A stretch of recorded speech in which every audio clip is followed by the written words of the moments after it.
Let the band play. 100K on the protect, living life with no regrets. Cause I know when I get dressed, summertime I wear the fresh. Put a leg behind her head. Night she gonna bed. Bye-bye. Every day it's a new test. I just keep chasing these checks. Living life with no regrets. Living life with no regrets. All right, guys. Well, welcome back to Sled Talk. This is episode 12. We're back to another episode with a guest in person here. So let's introduce you. This is Jordan Bennett, good friend of mine and riding buddy. Jordan, welcome to the show. I'm glad to have you on the podcast. Yeah, cool. Good to be here. Watched it a few times, and yeah, kind of interested in when you called and said, "Hey, come on in." Heck yeah, a big supporter, and I appreciate you watching. And I know your son watches and keeps track of everything too, so it's super cool. Jordan, let's do a little bit of introduction of who you are, where you're from, what you do for work. Talk about that. My name is Jordan Bennett. I am a farmer here in the Hermiston Echo area. We grow rotational crops, stuff like that. I mean, just farming. And I'm 40 years old, got 2 kids, married, and yeah, enjoy snowmobiling. Yeah. So. Well, I appreciate you sharing that, and you brought up snowmobiling. So let's talk a little bit about, take us through your introduction to snowmobiling, how you got started, when you got started. Probably my first time on a sled was, probably high school age. Had a buddy, had an old junker clapped out thing that we just trashed. Yeah. And that's what you're supposed to do to those. You're supposed to, yeah. And, rode around my parents' house and just beat the heck out of it until we just scrapped it. Mm-hmm. And then it was kind of, we did the college deal for a while, worked a lot. And a couple of years ago, went to, my sister's got a cabin in Leavenworth, ended up going to and renting some sleds. Okay. And they were the trailing family style ones, kind of boring, but actually rode for a little bit. Kind of got back into it a little bit and tried to get my buddies talking to buying them. My buddies never really wanted to, cost too much money. Yep. And so finally found a deal. Friend had one, bought a Indy 700. Okay. Blue in color, high mild piece of junk. And it ran, it still runs today. Yeah. Sold it not that far back, but ended up going up Little Butter Creek towards the Snowtail site and super deep powder. Ended up just Bluebird Day, gorgeous. I mean, there was like a 2.5 foot dump and was addicted. Yeah. So that moment you knew. Yep, knew. I mean, knew I needed a different sled too. So, I mean, it did the job, but yeah, it was awesome. So from that, realized I needed a different sled. So ended up buying a 09 Dragon. And there's a reason they call them a Dragon, because you usually drag them out. So wasn't Polaris's best. Yeah. So rode that for about a year and a half. And decided I need to upgrade and ended up buying another sled. Yep. Bought a 20-2800 from a buddy of mine and gently used sled. And so that's currently what I'm riding right now. Looking at either probably this fall or excuse me, during snow check, either updating or maybe my wife has an 850 and thinking about maybe it's a 155, thinking about maybe doing a 163 Ice Age rails and all that. And maybe going that route and buying her a new one. And okay. So let her have a new one, let her break it in. And, but yeah, that's kind of what I'm at riding right now. And, so yeah. Nice. And your son, he rides also. Yeah. How old is he? He'll be 13 in April. Okay. So he kind of got the old Indy. Okay. And that's kind of what he started on. He complained about it the whole time. So everybody else has got new sleds. Yeah. And so we ended up buying a Skidoo 800 for him. He ended up kind of a package deal and bought an 800 for him. And it's a long track, 163, low mild machine, pretty clean. And so he likes ripping that thing. I mean, we call it the Skidoo downhill team, but it's kind of that rivalry deal. But yeah, he's came a long ways. So yeah, we ride together mostly. Yeah, no, it's kind of cool. Yeah, no, I've been out with you a few times and watched him, and you are correct. He is a little ripper. Yeah, on that thing. And he's young enough that he's we ride with a couple of guys that like to push the envelope and not push the envelope, but push his comfort level. Right. And he's became a better rider. I mean, he's got a ways to go, but he's better all the time. And it's kind of cool to watch him. So. Well, totally. And the thing that he has on both of us is that he's already at the stage that he is for only being 13. Yes. Too, right? So, and who knows what'll happen, but I highly doubt he's going to give up on snowmobiling. So it'll be cool over the next few years as he gets bigger, gets stronger, and how the progression. I mean, he's got some shortcuts by being able to be around some other guys really good riders. I mean, from just pointers. Local guys to, we just going. I mean, I think we spend quite a few days on the snow a year, as much as we can. And he loves to go, and that's kind of what we've told him is, hey, keep your grades up and you can go ride. Yep. So that's really, I think, straight A's, and that's kind of the rule. So so it's kind of fun. I enjoy taking him. Sometimes it's nice to just go for the guys trip, just because, that, changes things, but it's cool to watch him. So no, that's good. I think it's important for us to, like, as my daughter's only 9 right now, but I think it's cool for the older generation to influence the younger generation and keep it going, to get more and more people involved in this industry. I think it's pretty sick. So let's talk, Jordan, a little bit about kind of riding areas. Like, where all have you been able to ride so far? Well, we normally stay, northwest. We got great snow here when it snows, which has been pretty rough lately. But, we do a lot of the Catherine Creek, Tollgate early. We'll do Ukiah halfway. Never been into Washington. So just got back. We did a week-long trip in Island Park. And ended up with a couple buddies showed up over there, and that was kind of cool. Snow wasn't very good, but it's some cool new country, and that's the best part, is just exploring new country. I mean, the snow sucked, but it was well worth. It was a long trip, but I would definitely go back. If they got a 2-foot dump, it would be some pretty cool riding. But worth going back for. I would, with the conditions right, I would definitely go back. I mean, you'd have to spend a couple days there, but normally in this area, probably my favorite place, honestly, is Catherine Creek. It's probably one of the things I love the most. I mean, it's just a good riding. You can go to the high country. Tons of options. Yes. I mean, you can go, up high, wherever you want to go. And there's, it depends. It just seems to be good snow. So, and it's a little under 2 hours for us to get there. Yep. We can load the trailer up and be there, and, leave early and ride all day and not be home too late either. So, Have you ever been to McCall? No, never been. That's on the list. We were actually talking about the other day. My wife, she's like, maybe we should do like a week Christmas next year, McCall or something like that. Yeah. So I'm, as long as I got the snow, I'm up for going wherever. So do you have, as of right now, do you have anything else on the list? I know this last weekend we were kind of talking, we mentioned Canada. Maybe BC would be, you end up watching these YouTube guys, and my son's huge watching the guy out of Muskoka Freerider. Muskoka, yep. And it's like every morning. I mean, I'll be getting up, and he's got the TV turned on at like 6 a.m. and he's watching the daily video, which is which is good. So there's the debate, the Skidoo, the Polaris, but BC would be cool. But I just don't know. I mean, it's a long ways to go, but it looks like some pretty cool country. I mean, I think it would be maybe next year. I mean, I'm all in. I think that'd be a sick trip. Yeah. And I mean, how far of a drive is that for us? It's really I think it's like crazy. 12, 13 hours. Oh, is it that? Oh, well, that's 12 hours. But still, that's not too bad. Especially if you're going to go that distance, you're intentionally going for 5, 7, 8 days, right? So that makes it worth it. Yeah. I guess if the border's open and all that, we can do all that stuff, right? Yeah, you never know. So we'll see. I guess we'll keep our fingers crossed on that one. But that would be really cool to be able to go there and say, that you've ridden in a different country and whatnot. And they always seem to have really great snow. Yeah, I mean, they had they kind of got a reset the other day, it looks like. Yeah. But, there for a while. But it seems like, you watch those videos and those guys, and they're always somewhere else. But I think the biggest thing about going to BC would be you'd have to take somebody with you that knew the area.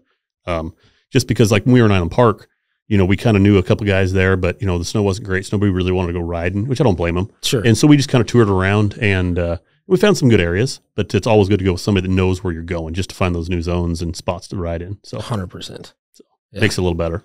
Totally. Well, cool. So we've kind of talked about where you've ridden and where you want to ride. Let's kind of transition into, honestly, probably kind of the main topic of this podcast, because it's super fresh in our minds. So I guess, Jordan, do you want to tell the viewers and the listeners right now what you and I just did for the last 3 days? 3 days. We ended up doing an Avalanche class with the Wallowa Avalanche Center. And it was at Catherine Creek. It was a 3-day deal. The first day was a motorized rescue, kind of a refresher, I guess you would call it. And then the next day was more of the next 2 days actually were more reading the snow, practicing your gear, and just being aware. And I think that was it was a 3-day deal. It wasn't a long 3 days. It was actually fun. It went by pretty fast. Yeah.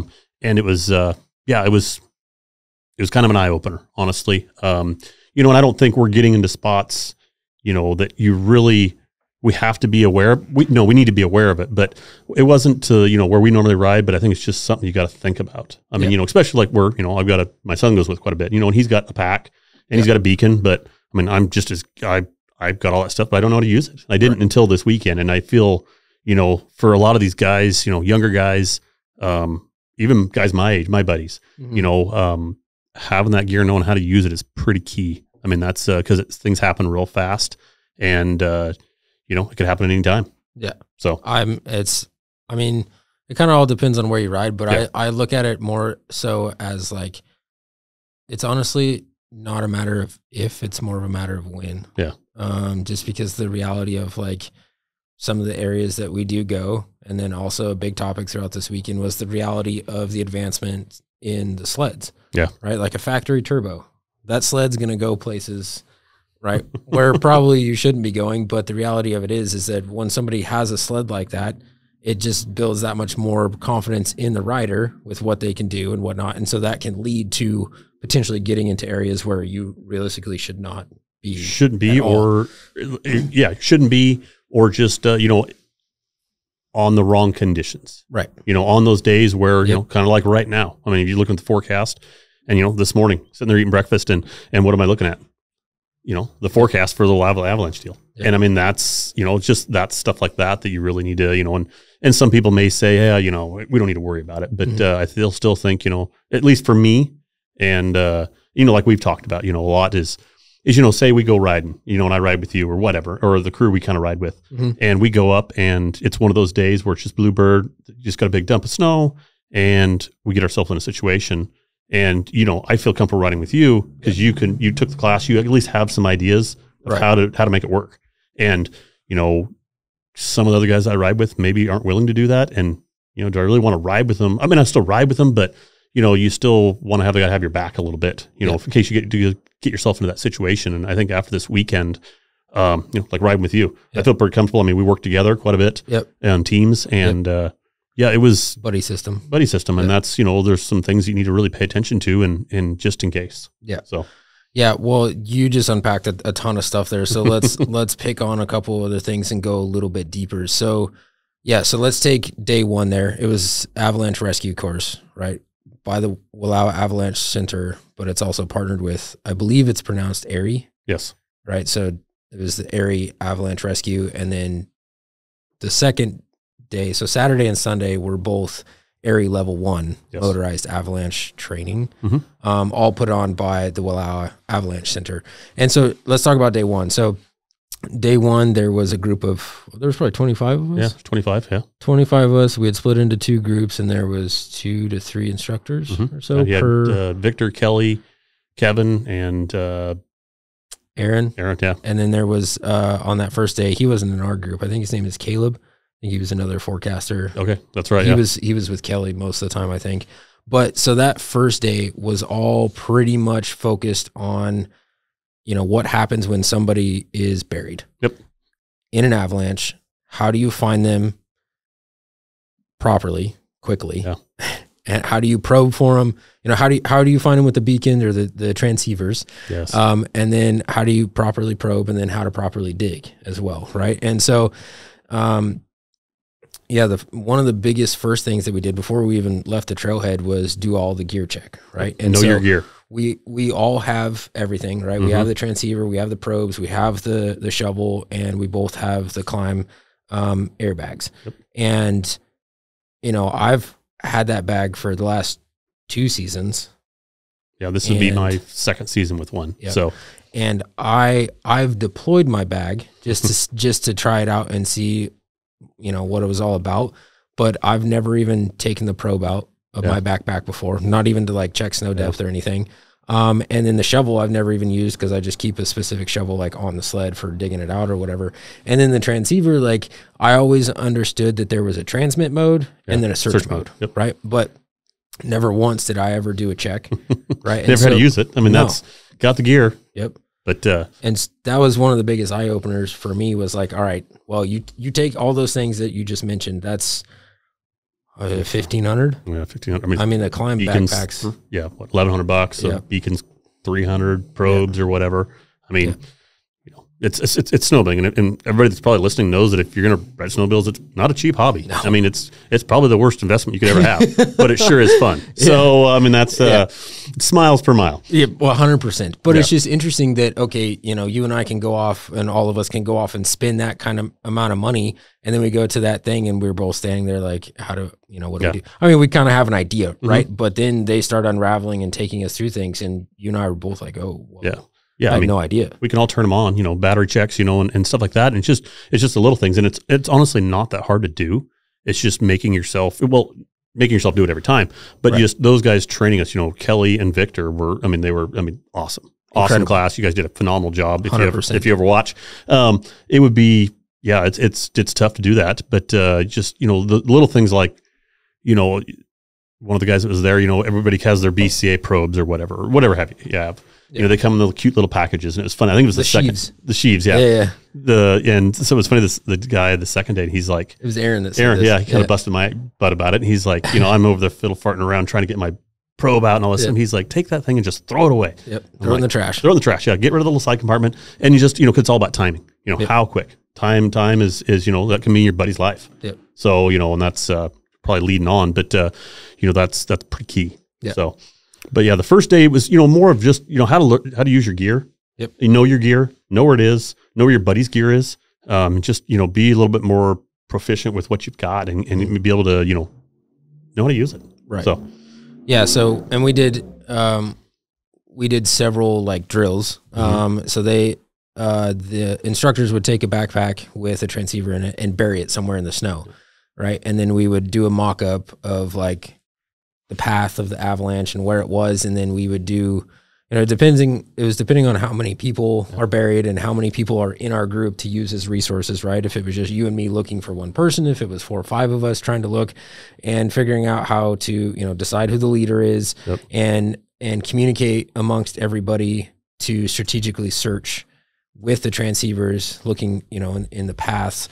And then, actually finding the transceiver. And then a big thing that I'll bring up that's kind of, I know it blew a lot of people's mind on day one of the level 1, so Saturday, our second day, of when Victor explained the flux lines. Yes. Where they actually, I mean, and that's, you know, that was, I mean, I never knew that. No. And it makes you, when you're searching, you know, as you're holding your beacon out or your transponder and actually looking at it, I mean, you know, that day that, you know, I think it was the second day, that you know, there was 2 dual burials, and all of a sudden, you know, we're walking down the hill, you know, kind of as fast as we can, and all of a sudden it's saying, you know, you guys are going left and I'm going straight, and there's another burial. Yeah. And I mean, it's just little stuff like that it's kind of eye-opening. So. I mean, yeah, because they're, you know, I'm not too technically advanced, but I'm just trying to, you know, regurgitate everything that I learned. But when it's sending out those signals, they're, you know, on curved lines. It's not just a straight line. Yeah. So, and they call them flux lines. And so it's interesting on like how that would affect how the transceiver was buried under the snow would affect how those lines were. And it was super interesting to, you know, do a mock-up, and we're actually like running around in the avalanche zone trying to search and find these. And then once we actually find them within 10 meters, then you're down on the ground looking for them, because then they're, you know, typically, what'd they say the average burial depth is? Meter and a half is the average burial depth. Yep. And so obviously, like, it's buried under the snow, and so you just have to trust your transceiver and look at the numbers and find your low spot and then do the grid. Yep. And then have your other person or somebody else that's with you, you know, get their probe out and start, you know, striking on the low point from the lowest number that you found on the transceiver. And one of I think from the entire weekend, or especially the rescue specific stuff, the hardest thing for me was the probe strikes. Yes, that I agree. I mean, that was like, we had a Zoom meeting earlier on, and that was one of the questions I had during the Zoom meeting was, how do you know if it's your buddy? Yeah. How do you know? I mean, how do you know the difference between that and the dirt? And once we got there and actually was on the snow searching and actually with the probe strikes, that was kind of an eye opener for me. It's like, that's what it feels like. Yeah. I mean, it'd probably be different in real life. Don't get me wrong, but just, you know, where the bag is and just how you probe and when and how you work it. And that was definitely an eye opener for me. Well, and something that was really hard for us too was where we were at on this specific day. There was average 3, maybe 4 feet tops in some places. Yeah. So, you know, we've got I don't even know how many meters. They make different sizes for the pros, but they're, I don't know, 3 meters.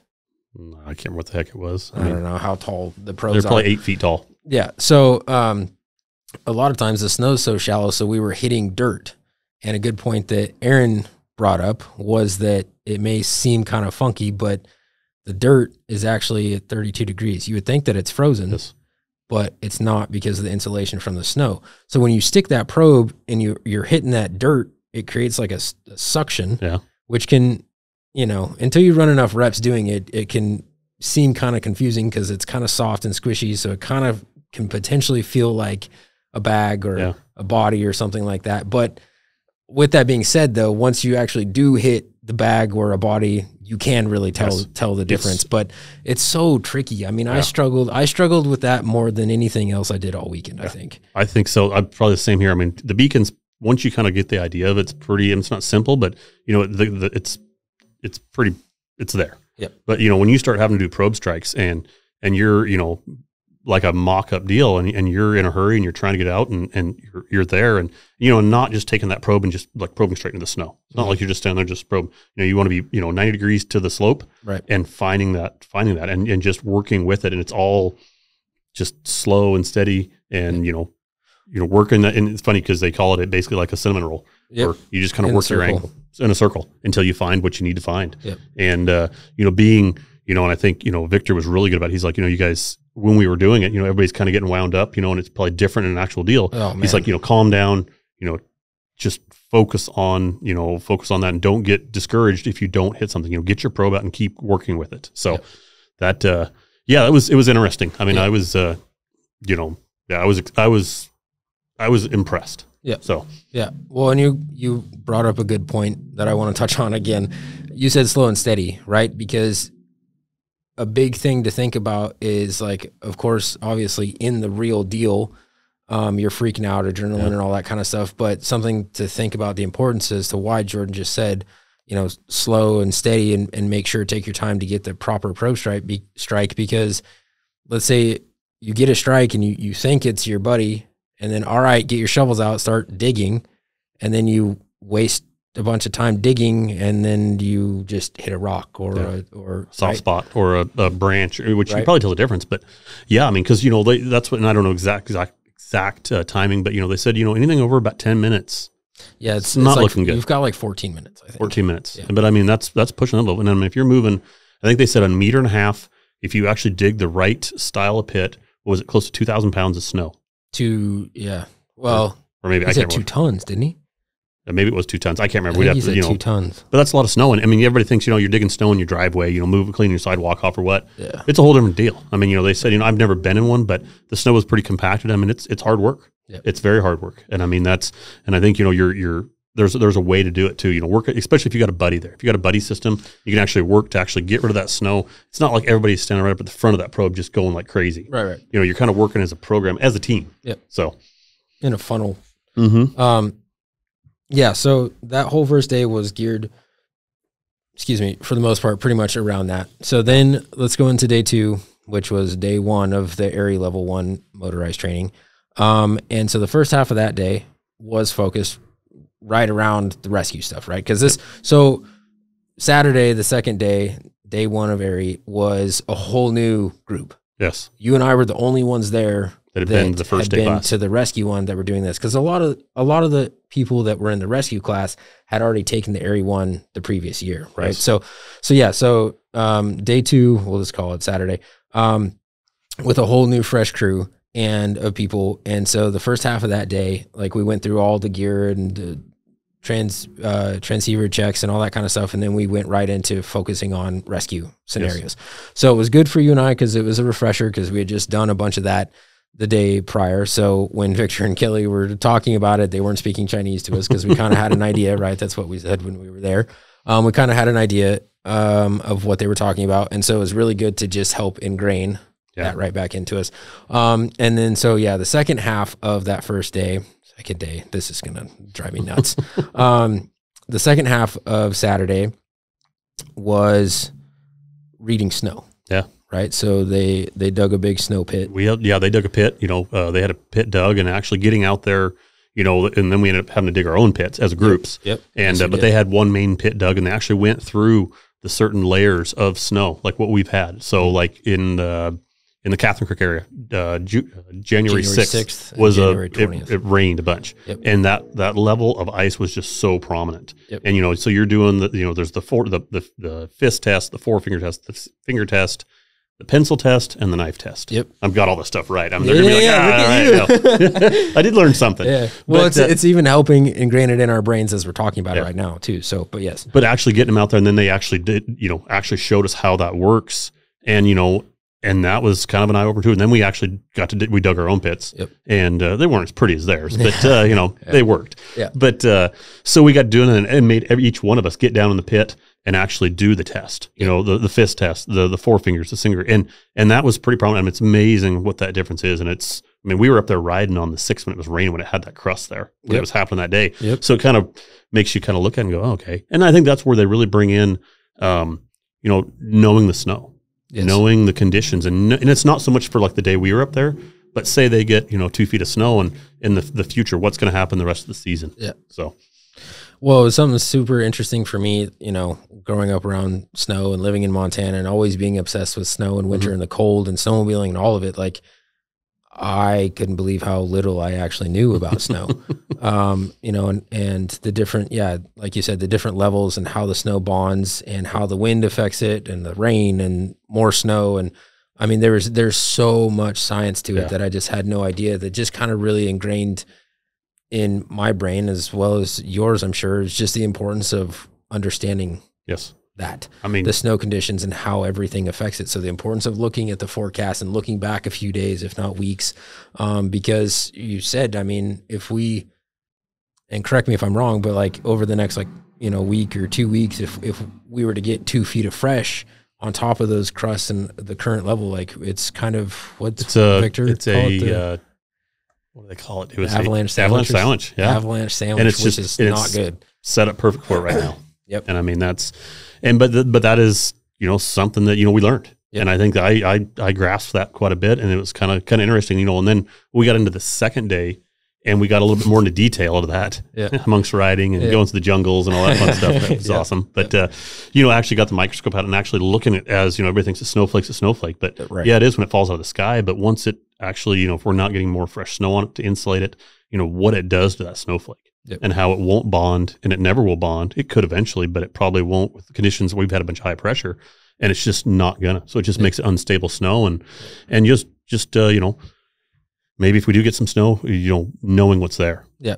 So. Well, see, and that's what's interesting right now. Like, if you want to think of the idea of, take everyone in our groups that we ride with and everybody that we're kind of like, around and stuff, everybody, the common theme right now is like, we need snow. Yeah.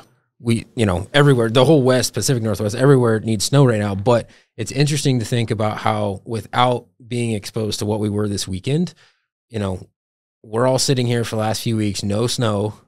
Yeah. And let's say next week, you get 2 feet. Pray to God, it just dumps, right? Yeah. Well, and then everybody's, super excited. It's time to ride. Well, look at what we just learned from last weekend in the snow conditions. That potentially could create some very serious extreme avalanche danger that you wouldn't really think of unless you think fresh snow were exposed. Yeah. Let's go rip. I mean, exactly. that's all it was. I mean, before the class, I wasn't aware, but didn't really care, or, just thought, hey, there's powder, let's go. Yep. And now, still, looking for fresh snow at all times, but I think you just be a little bit more aware of your surroundings. Mm-hmm. So not to sound like we're getting old or something like that, and don't want to go, but still just got to be aware of your area. Yeah. So. Well, it was just something, and it's not like, and we'll get into this in a little bit when we're talking about the influence on our riding groups and our friends and stuff, but, it's not something like, and I don't want to project this to the listeners or the viewers. It's not like Jordan and I are just sitting up here on a pedestal like, oh, we did an avalanche course now, so now we know all this stuff.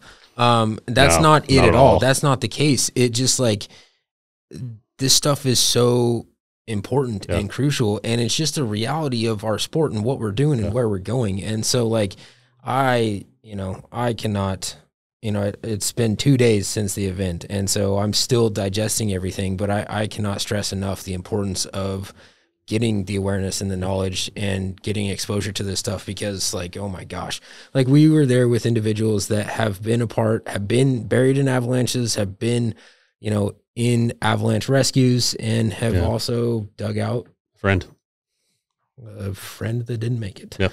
And so, listening to those guys talk and share their stories, it's kind of honestly bone chilling. Yeah. That, to actually know somebody that had to go through a traumatic experience like that, like it really shines the light on how important this stuff is. And so, okay, so let's get into day 3. Day 3, we actually got to, so they split us up into 3 separate groups. Mm-hmm. And you and I got selected to go into the group with Ryan Phillips and Danny Boy. Awesome riders. And awesome Dustin. Riders. Cool guys. Yep. Yeah.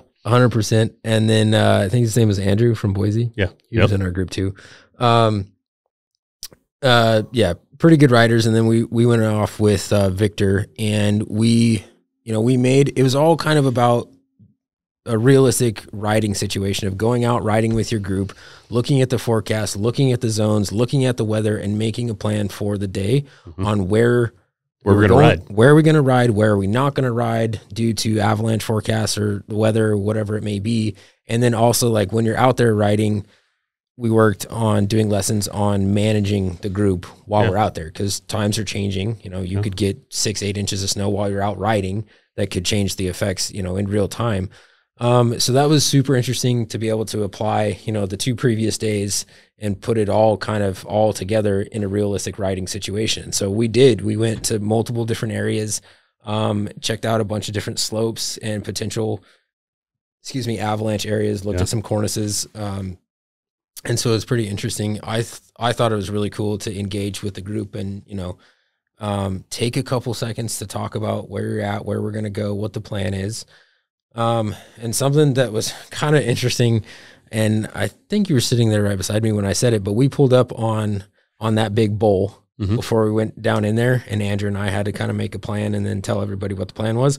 So before we had taken off, we were sitting up there looking at it, and we were talking about that, and I had mentioned how last year, I heard you say that, yeah. There was a buddy of mine who's been on the podcast. His name is Thomas Mavitt. We had pulled up there, and Thomas just took right off and jumped off the cornice, right? We all pulled up, super fresh snow, tons of snow. It was epic, and we're all having tons of fun. And I'm not throwing Thomas under the bus by any means. It's just making the difference between when we all pulled up, we were there for maybe 2 seconds, and we all just went, right? We all just ripped. It was super epic, jump down, and turn around, come all the way back up and stuff. Whereas when we were just there, we were like, all right, hold on. Let's go around it. Let's look at it. Let's, see if this is in the zone that we had talked about where the avalanche dangers were. And it was just interesting to kind of different perspective. Make a point of how important it is to take the time to do something like that, which it can be really hard when it is epic snow and everybody's, let's rip, you know what I mean? But for me, it just kind of goes to show like the importance of, taking a second and talking about it and figuring out the safest thing to do moving forward. And that's the thing. I don't think we want to sound like, no, we can't do this, can't do that. Don't want to sound like, Karens, a bunch of Karens out there. But, you don't want to be a Karen, Jordan? Don't want to be a Karen, no. But I think it's just, more of I ride with some really good riders, some guys that we normally ride with that are really good riders. And I feel comfortable riding with them all the time. But, maybe you do have somebody younger with that, maybe it's, hey, think about this. Right. And just, and not try to be negative about it. I mean, we're there all to have a blast. 100%. I mean, that's why we're there. That's what we do. But just being aware of where you're going and, some of those spots. And I think that was cool that Victor did that, is, and some of those other guys were there that felt comfortable, I guarantee, going anywhere on that mountain. Yep. But they were willing to come over and say, okay, yeah, hey, let's go this route. And then we'll drop in over here and look at that. And I think that's, I thought it was kind of cool. Yeah. Yeah, no, that was a good time. Yeah, we rode around quite a few different places and dug another little snow pit, and that's when we got the magnifying glass out and looked at the snow. And then, towards the end of the day, we made one last decision. Victor was like, "Hey, let's go over." I don't know what. It was a shortcut. Yeah, it was a shortcut, but I can't remember the name of the location of that. West Eagle. Was it? West Eagle. Okay.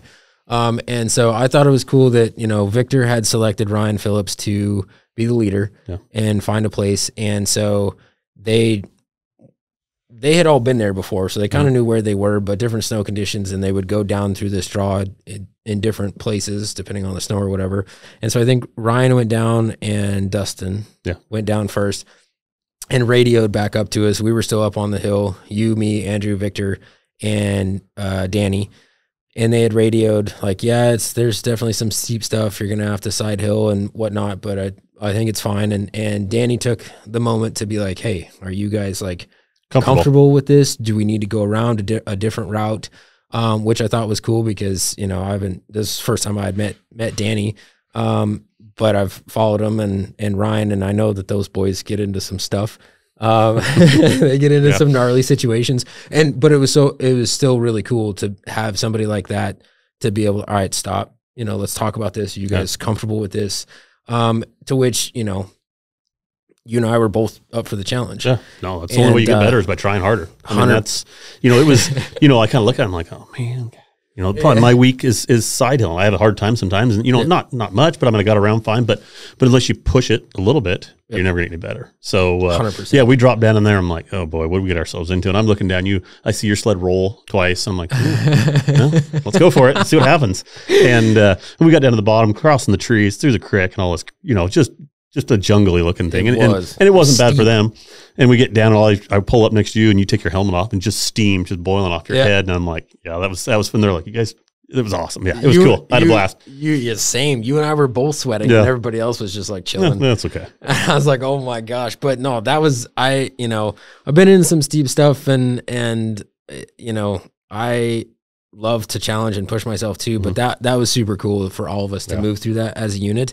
And there were some challenging situations. That last part, that tree. So right before I got to that big tree that both Danny and Andrew helped me get over, I was going side hilling on my right hand side, and I hit another tree, and there was a hole underneath that the snow had caved in, and it was like 4 feet deep, and it was water. The creek down there, and I'm like kind of hovering above it, and then I noticed my right ski. So for those of you watching, if you're listening, you're not going to see this, but just follow along. You know, if you're sitting on your sled flat like this, like I was on a right hand side hill, but my right ski, if the sled was like this, my right ski was straight up and down. Ski rubber popped out. Oh, DuraPro. They're supposed to be the best, right? I know. Right. Yeah, it just totally split my ski rubber, and that's the first time that I've had that happen to me. But anyways, and so, yeah, Andrew and Danny helped me over that log, and then they both helped you get over it too. And then we got out of there. But it was super challenging. Like, you really had to pay attention to what you were doing and using, you know, wrong foot forward and using one of your, you know, your opposite foot to help slow and act as a rudder and brake and throttle. And, you know, you were using everything to get through that. And it was super cool to be able to just get thrown right into that intentionally. Like we wanted to do it. So I think it was super cool. That day was a ton of fun, and to ride with those boys. I think it was a really good time. So I guess the last thing about all this Avalanche stuff, I think we should get into the topic of, you know, and again, not that Jordan and I are sitting here high and almighty, but, you know, and we had this talk on the first day with Kevin Cassidy about the importance of trying to spread awareness to, you know, especially the younger generation, but all of our buddies. You know, I think, what was the average age of people that die in an avalanche? It's like 21 to 27 or something like that, which makes sense. I mean, you know, those younger guys that age have, you know, not a lot of fear. Yeah, you get old, you know, things hurt more. But I think that's a big part of it is, you know, some of these guys that are out there riding that are phenomenal riders, you know, maybe some guys I ride with, guys you ride with, whoever you see them on the mountain. And you know, it's you know, not to be negative, but, you know, it's important. I think it's something that we should all think about a little bit more. And, you know, and I think Victor brought up a good deal. You know, not every day he wears his Avi gear. He looks at the forecast, he checks it out. But I mean, I always do, just because make it a habit. Yep. But I think, you know, just making sure all your buddies, I mean, for, you know, we're going to go out and spend, you know, everybody spends tons of money on the sled. I mean, everybody's got the latest cool stuff. I mean, you've got, you know, the boots, the gear, the sleds, we all see your wrap, you know, it's all there. We see it, you know. You know, spend the $300 on the beacon. Yep. And that's what I thought was cool with those guys, the Willaba Avalanche Center, is, it's not so much when I asked them about a bag, and they're like, I think a beacon and a probe and a shovel is more important than an airbag, because somebody gets buried, an airbag doesn't do anything for you. So you've really got to be, and that's the biggest thing, but getting all your buddies to just, whether they go up or even to the point where, if you're going to be riding a lot, just have a spare beacon for your buddies. Yeah. So no, I think that's a great point. And, it's probably safe to say that your buddies and my buddies pay attention to the podcast and listen. And, I mean, some of this message is directly towards you if the shoe fits, but I mean, it's important for everybody to get exposure to it. And, a big thing that Victor and Kevin and all those guys were talking to us about was the importance of our influence after the course to come back and, share some of the stuff with our buddies. And so like taking a few minutes to do a trailhead check. Oh yeah. No, I talked to a buddy of mine, like Monday, he texted me the night before. He's like, how was class? Yep. And I talked to him for like 40 minutes next morning. We just talked about that, and, and just, and he packs all the gear, but, I'm guilty of not last year, but, now I think it's something that, we're going to go ride tomorrow. So, hopefully it snows enough, but, I think tomorrow when we get out of the truck, everybody's getting ready, do the beacon check. Yep. And it's just there, I'll probably look at the forecast tonight where we're going. Yep. And, And realistically, like a lot of those things, like, it doesn't have to be a huge, ordeal. No. Like a trailhead check and, checking that gear and checking the transceivers, like that's 5 minutes. Well, yeah, maybe, that's tops, or, that's what we were talking when we were up there, whoever checks the beacon, whoever's got the lowest battery buys the beer that night. Yep. Or, or whatever, and so that you can make it fun too. Yep. And because it should be fun, and that's what we're there for. Yep. So, well, a big reasoning for it too is that, you and I need to share the knowledge with as much of our buddies as possible, because, we talked about this. We don't want to be in a situation where we're out riding. You and I have the ones with all the knowledge. We don't have a ton of knowledge, but, we just have, just fresh in our minds based off of what we have collected from the course. Right. And you and I are the one that's buried in the avalanche, and our buddies don't know anything. Yeah, that's scary to think about in that sense. Right. So I think it's important. And I think throughout the rest of the season, on days we're obviously riding together, that's one thing. But then even the days that we're not, I think you and I are going to keep in touch on how, tips and tricks with each other, or things that we're sharing with our buddies, and how we can help, spread the message and doing mock-ups and burying a bag or whatever it may be. It'd be summertime or in the fall or whatever. And I've heard, some guys say that's what they'll do in the summertime, bury something, and find it. I mean, just a little bit of practice goes a long ways, because I don't think you can have enough practice till if the day it does happen, you won't go, oh, glad I didn't practice enough, or vice versa. But, having that knowledge of, and just practice makes perfect. Well, so, a big thing muscle memory. That's what they talked about, That's exactly what I was going to say was, running the reps over and over and over and over again, so that, because that's the biggest thing that, doing this whole course and whatnot, the only thing that course can't really provide for is the emotional side of things when you have a buddy buried in an avalanche. I mean, the adrenaline that's just flowing, right? Like, and so that's, at that moment, that's why it's so important to have the muscle memory in place, so that you don't even have to think about finding the probe and doing all the search and the digging and all that kind of stuff. So, because time is of the essence in that moment to get to an airway to your buddy. So yeah, I think it's, this has been great being able to talk about this with you, Jordan, and super cool. And it's honestly, like I said earlier, it's helping us ingrain this information in ourselves by just speaking about this. And so I can't, I know you're not a huge fan of the technology and the cameras and all that kind of stuff, but I can't seriously thank you enough for being willing to come on here and talk and share this message. So yeah, that's going to wrap up, the podcast. So we're going to end it with the Sled Talk question of the day, like we do on all of the other podcasts. So Jordan, you had mentioned prior to starting the episode, you had mentioned 2 different ideas. You can ask both questions if you want, and we can cut them up into separate clips. Or you can ask just one and save the other one for a different episode or something. I guess one question is, your GPS. What's everybody using in the hills? What's they using in the mountains? I mean, everybody packs an iPhone with, but what you use an Onyx? Because you get in some of those spots, it's nice to be able to follow where you're going. What's everybody use? And then I guess the second one is finger throttle or a thumb throttle. See, some guys really like them, and some guys don't. So I rode one a while back. My brother-in-law's got one, And I kind of like it. Do you? Yeah, it's different. But yeah, then it keeps other people off your sled too. Yeah, yeah, that's true.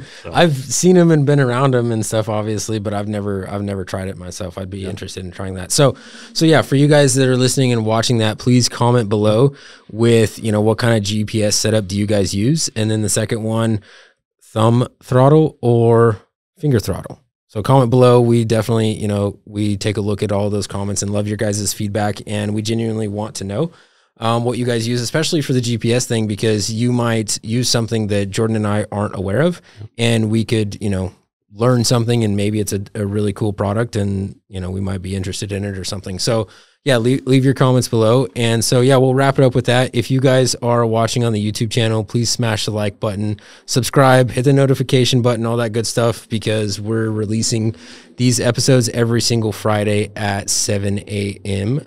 Pacific Standard Time. And I appreciate you guys that are, those of you that are listening in on iTunes Podcasts and Spotify, and Amazon Music, and wherever else, all the platforms that host the show. So again, thank you guys for tuning in, and we'll talk to you guys on the next one.